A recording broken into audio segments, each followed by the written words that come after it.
आइए दोस्तों देखते हैं आरआरबी एनटीपीसी में पूछा गया संख्याओं पर आधारित बहुत ही ज्यादा इंपॉर्टेंट क्वेश्चन है। और मैं आपको बता दूं, मैं इस प्रकार के क्वेश्चन संख्याओं पर आधारित बता भी चुका हूं, लेकिन इसमें क्या आरआरबी जो एनटीपीसी में पूछा गया हल्का सा थोड़ा सा क्वेश्चन बढ़ा दिया है। और मैं आपको गारंटी के साथ कह सकता हूं, मैं आपको क्वेश्चन को बहुत अच्छी तरीके से समझा दूंगा, आपको बस वीडियो में आखिर तक बना रहना है।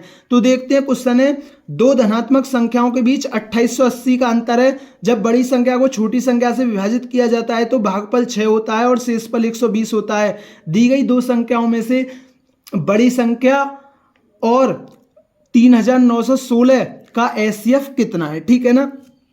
अब देखिए दो धनात्मक संख्याएं, मैंने दो संख्या ले ली ए और बी, तो ये तो हम आपकी बड़ी संख्या हो गई और मैंने ये मान लिया ये छोटी संख्या हो गई। ठीक है ना। मैंने ए को बड़ी संख्या मान लिया, बी को मैंने छोटी संख्या मान लिया। दो धनात्मक संख्याओं का अंतर कितना है? 2880 है। तो ए माइनस बी कितना है? 2880 है। जब बड़ी संख्या को छोटी संख्या से भाग दिया जाता है तो भागफल 6 होता है और शेषफल 120 होता है। कोई दिक्कत? आप बोलेंगे भैया कोई दिक्कत नहीं है। तो हम जानते हैं भाज्य बराबर क्या होता है? भाजक गुणा भागफल प्लस शेषफल। ठीक है ना। क्या होता है? भाज्य बराबर भाजक गुणा भागफल प्लस शेषफल। मैं आपको एक एग्जांपल दे दूं तो हल्का सा, जैसे मैं कहूं मुझे 15 को 4 से भाग देना है, तो 4 तिया 12, बचा कितना? 3 शेष। ठीक है ना। अब मुझे 15 प्राप्त करने के लिए क्या करना होगा? ठीक है ना, इसकी इसमें गुणा करनी होगी और इसको क्या करना होगा? प्लस करना होगा। इसको क्या करना होगा? प्लस करना होगा। देखिए 4 तिया 12 और 3 15, तो 15 बराबर 15 हो गया ना। तो मैंने क्या किया? भाज्य बराबर क्या होता है? भाजक गुणा भागफल प्लस शेषफल।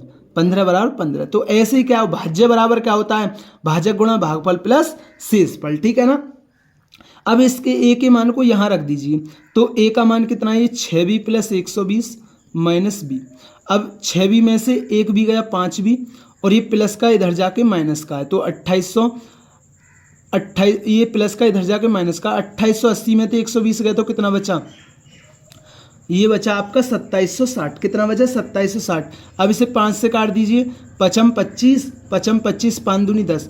ठीक है ना। बी का मान 552 आ गया। बी के मान को मैं यहाँ रख देता हूँ तो ए का मान निकाल लेता हूँ। बी का मान कितना? 552। ठीक है ना। अब 552 छिक्के कितना होता है? 6 दूनी 12 का 2 हंसुल लगा, एक 6 पंजे 30 31 का एक हंसुल, और ये 120 और जोड़ दीजिए, तो ए बराबर कितना आ गया? 2 और एक 3, ये आ गया आपका 3432।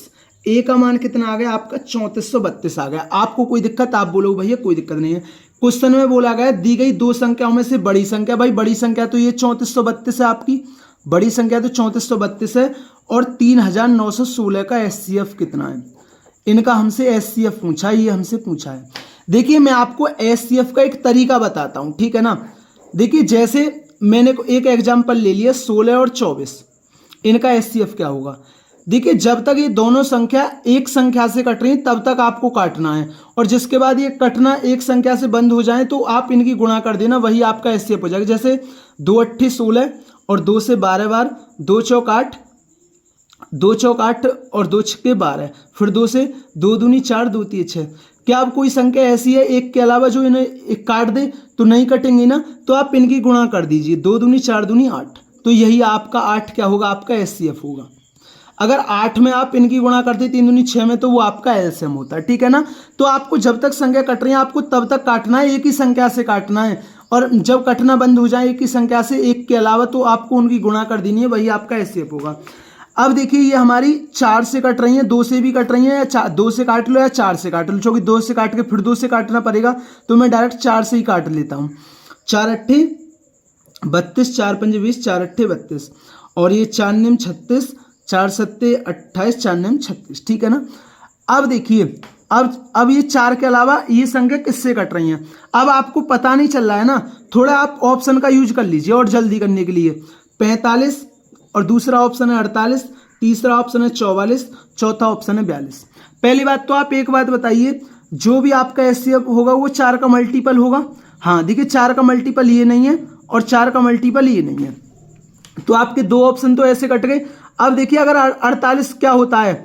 48 होता है 4 गुणा 12, तो भाई 12 में 3 और 4, भाई 4 तो एक ये रही, और इसका मतलब 12 में 3 और 4 होगी, और जबकि ये 4 और 3 से तो ये कट ही नहीं रही संख्या भाई, 4 और 3 से तो भाई ये कट ही नहीं रही संख्या, तो ये आपका ये 48 भी नहीं होगा, आपका ऑप्शन आ गया 44। आपका ऑप्शन क्या आ गया 44। आप आंसर को यहां कर देते, ठीक है ना, आप आंसर को यहां करके आगे बढ़ जाते, ठीक है ना, लेकिन फिर भी मैं और बता देता हूं आगे को, ठीक है ना।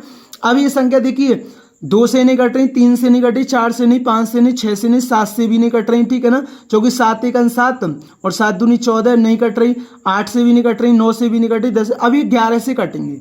अब ये किससे कटेंगे 11 से, तो 11 से 77, ठीक है ना, 11 8 88 और 11 8 88 और 11 99। अब देखिए कोई ऐसी संख्या है जो 78 और 89 को काट दे, आप बोलोगे भैया कोई नहीं है इस संख्या, तो ठीक है ना, कोई ऐसी संख्या है जो 78 और 89 काट दे, आप बोलोगे भैया ये ऐसी कोई संख्या नहीं है, तो आपका एचसीएफ क्या होगा 11 चौक 44। तो एचसीएफ क्या होगा आपका 44। तो दोस्तों ये आपके अच्छी तरीके से क्वेश्चन समझ में आया होगा।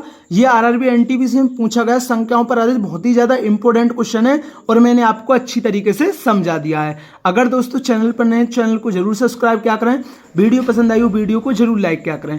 थैंक यू दोस्तों।